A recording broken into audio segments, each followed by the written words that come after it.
Greetings, audience members, Eastern Analyst reporting. Today's price action is completely irrelevant. That 79 figure, smoke and mirrors. You're fixing the paint while the structure collapses. The genuine headline isn't the number flashing before your eyes. What truly matters carries far more weight than any figure hovering around the $80 mark. That's merely surface noise, a distraction from the earthquake happening beneath our feet. The actual story centers on one individual, one statement, and that statement originates from Elon Musk. During our fixation on price movements, while trading algorithms battled over fractions, one of Earth's wealthiest individuals, Tesla's chief executive, the leader of our planet's dominant solar power corporation, stepped onto X, the platform previously known as Twitter, and delivered 4 words that fundamentally altered this market's direction permanently. His response to coverage regarding the shortage situation read simply, "This is not good.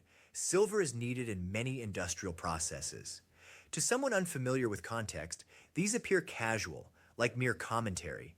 But understanding the source transforms everything. We're not hearing from some portfolio manager concerned about quarterly returns. We're not listening to financial television personalities chasing viewer engagement. This voice belongs to someone whose entire industrial empire, spanning electric vehicles at Tesla, solar installations at Solar City, and electronics aboard SpaceX rockets, operates entirely dependent on this metal.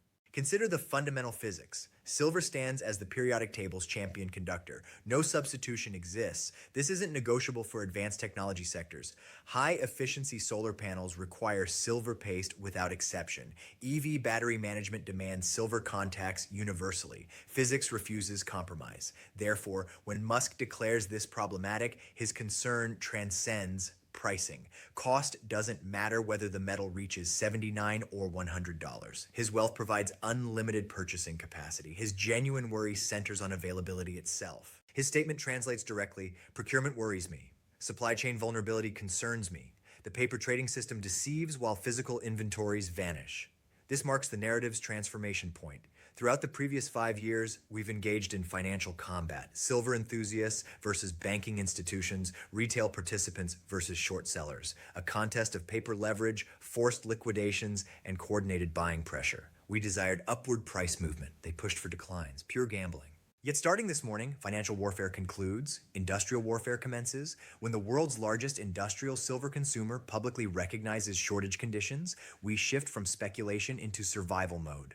Tesla cannot manufacture silver through printing. They cannot derivative their path around scarcity. Without physical material, production halts. Halted production crashes stock values. Crashed stocks destabilize the empire. Musk carries effective short exposure to physical silver, short in the sense of requiring what he lacks. Unlike banking institutions settling through cash, Musk must settle using actual metal. Comprehend this distinction? When JP Morgan holds short positions and prices climb, they experience monetary losses. They issue payment, painful but survivable. When Tesla faces shortage conditions and supply exhausts, they forfeit production capability. They cease functioning as viable manufacturers of future technology. His tweet therefore signals every technology sector executive, from Tim Cook at Apple to Samsung's leadership to Korean battery manufacturers, that the scramble initiates now. He effectively fired the starting gun for massive corporate accumulation. Previously, these corporations operated under just-in-time inventory philosophy. They maintained several weeks' worth of material because they trusted the established system. They trusted London storage facilities. They believed metal procurement remained perpetually accessible through simple dealer contact. Musk's communication destroys that confidence. He examines identical data streams we monitor, the inventory cliff edge, the deficit situation, the China developments. His realization, just-in-time transforms into not-in-time. Consequences? Samsung reads his statement. They panic. They contact their refinery demanding, "Double our 2026 order. Actually triple it and vault it ourselves, not through you." Apple observes the same message. They panic. They secure strategic reserves. This initiates inventory hoarding cycles, precisely what occurred with toilet paper during 2020, except involving strategic material powering global economic function. Everyone attempts simultaneous purchasing, not for speculation, but ensuring operational continuity. When industrial giants begin hoarding, pricing creates vacuum effects. They don't bid incrementally, they sweep entire order books. Everything at 79, everything at 85, everything at 90. This explains today's 79.57 peak. Markets front-run inevitable corporate panic. Algorithms recognize that Musk doesn't comment on commodities without material problems existing. They understand his supply chain intelligence exceeds anyone's globally. If he identifies shortage, shortage exists. Honestly, Musk isn't merely observing, he catalyzes events. Remember his Bitcoin addition to Tesla's balance sheet? Bitcoin doubled within weeks. We're hearing whispers, supported by his tweet, suggesting Tesla may pursue direct stakes in mining production or physically stockpile material hedging against shortage. If that announcement drops, if filings reveal Tesla purchasing physical silver, $100 isn't the target. 100 becomes the floor. Therefore, the 79.57 all-time high isn't bubble territory. Markets awaken, recognizing pricing has remained too depressed for incentivizing new supply across decades. Current users now pay consequences. Silver endured treatment as paper plaything for 40 years. Today reclaims status as critical strategic asset. Pricing rises because actual users realize sellers, the paper markets, have lied about availability.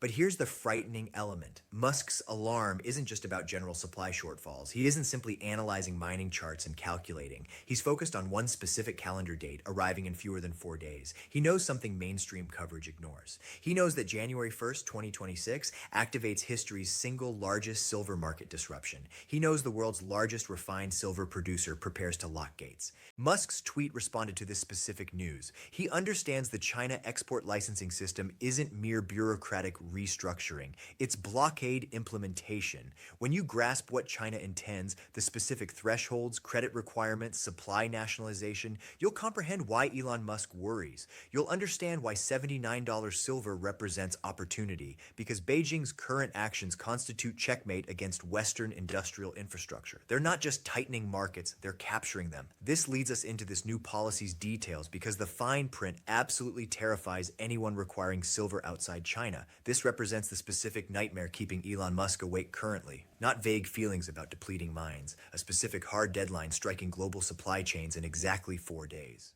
January 1st, 2026 marks when game rules change permanently. China, the world's dominant refiner and processor, officially implements new export licensing for silver. Normally, export license suggests boring paperwork, bureaucrats stamping forms. Don't be deceived. In Chinese Communist Party language, export license politely substitutes for blockade. We've analyzed this new regulation's fine print. It's designed accomplishing one thing: strangling global markets while hoarding domestic supply.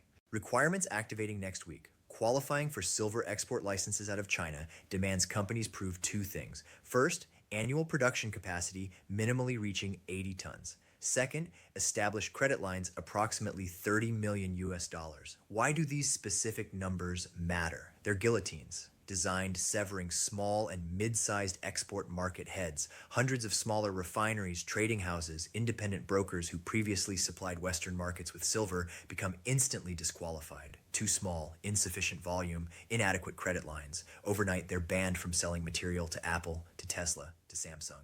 Where does their silver go? Cannot leave the country, therefore stays in China. Floods local Shanghai markets, goes directly to BYD, to KTL, to Chinese solar giants. This represents calculated resource nationalism. China effectively declares, we produce solar panels, we produce EV batteries, we need the silver. Why should we export our strategic advantage to the West?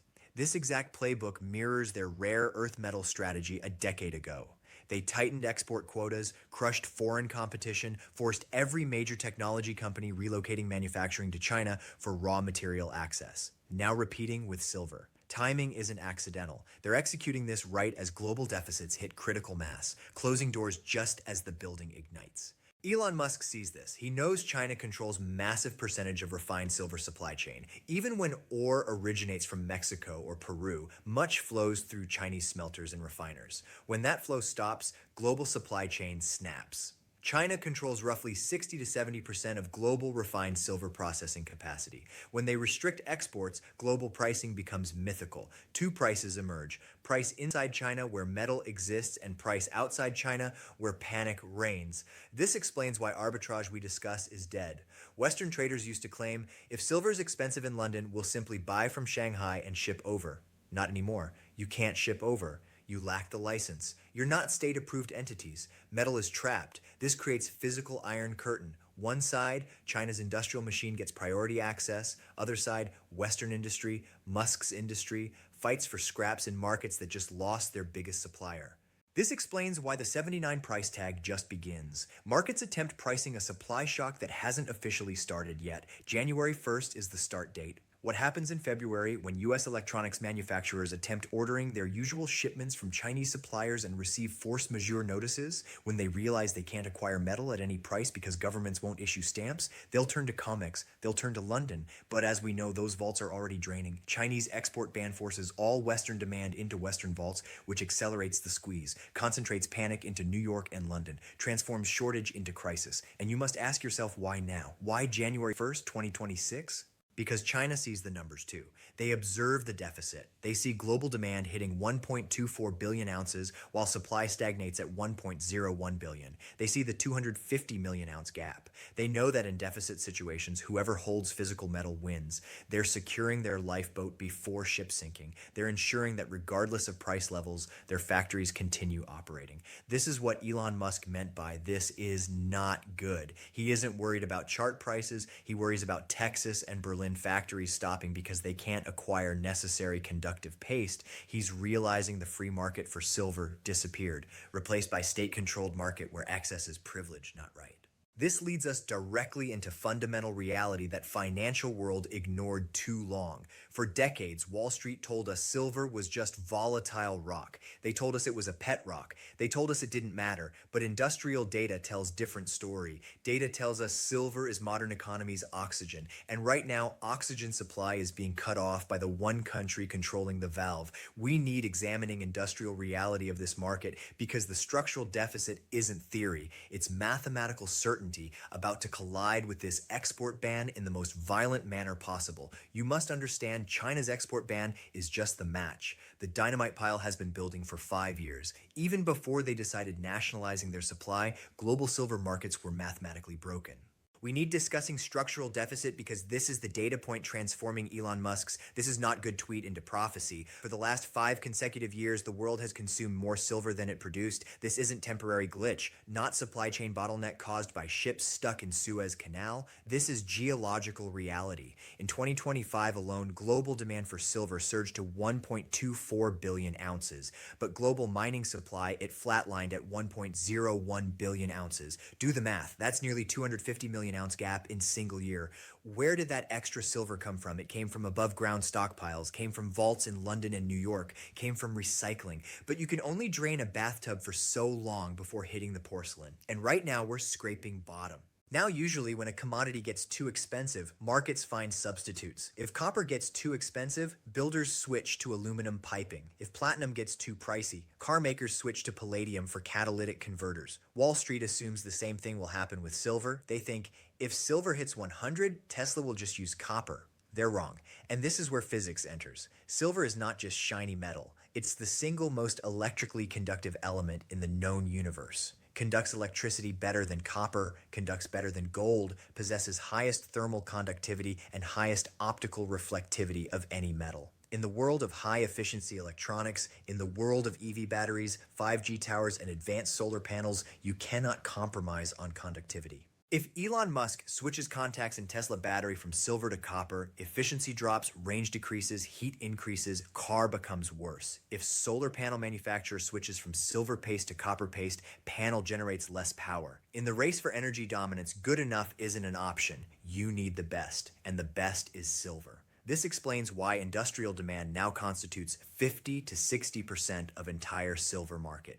Think about that shift. 50 years ago, silver was for photography and silverware. It was precious metal. Today, it's strategic mineral. It's the DNA of green energy revolution. You cannot have Green New Deal. You cannot have net zero. You cannot have AI revolution without consuming billions of ounces of silver. This brings us back to Musk. He isn't just buying silver for jewelry. He's buying because his entire business model depends on it. Tesla and SolarCity are massive silver consumers. Every time they sell Model Y, they're selling silver.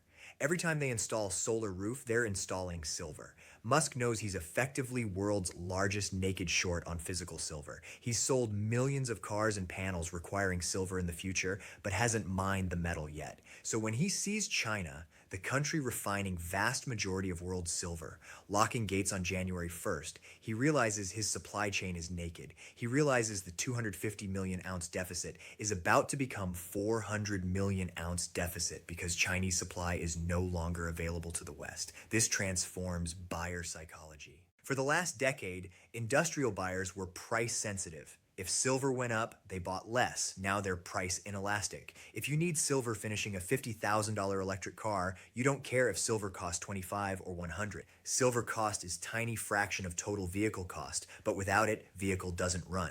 You'll pay any price acquiring metal. It's about chief procurement officers at Samsung, Apple, and Tesla screaming at suppliers to secure metal before competitors do. It's game of musical chairs, and China just removed half the chairs. Here's the most dangerous part for financial system. While industrial demand explodes to 1.24 billion ounces, paper market, futures market in New York still pretends silver is abundant. They're trading hundreds of times more paper than actually exist in vaults. They've built casino on top of mine that's running empty. We have specific number for this insanity. It's called paper to physical ratio. Right now, that ratio sits at 356 to 1. That means for every single ounce of real silver sitting in vault, there are 356 people holding paper claiming to own that ounce. What happens when Elon Musk and Samsung and Apple decide they don't want paper anymore? What happens when they demand physical metal because they need putting it into factory? The 356 claims collapse into one. 355 people get nothing. One person gets metal. This is death of paper scenario. And with China export bans starting in 4 days, we're about to see exactly what happens when paper promises collide with physical wall. In the next part, I'm going to break down this 356 to 1 ratio and explain why COMEX is effectively fractional reserve crime scene about to be exposed by industrial giants. Paper market is dying, physical market is taking over, and price is about to reflect reality. And if you think physical deficit is terrifying, you need looking at paper market because this is where crime scene is located. This is where greatest illusion in financial history is about to be shattered by brute force of industrial necessity. We have specific number defining this illusion. It's the paper to physical ratio. Right now, according to latest data from US Debt Clock and industry analysts, that ratio sits at approximately 356 to 1. I want you really visualizing what that number means. Imagine warehouse with single 1 ounce silver coin sitting on table in center of room. Now imagine line of 356 people standing outside that warehouse. Every single one of those people holds paper. That paper says, I own 1 ounce of silver stored in this warehouse. They all paid for it. They all believe they own it. Bank told them it was there.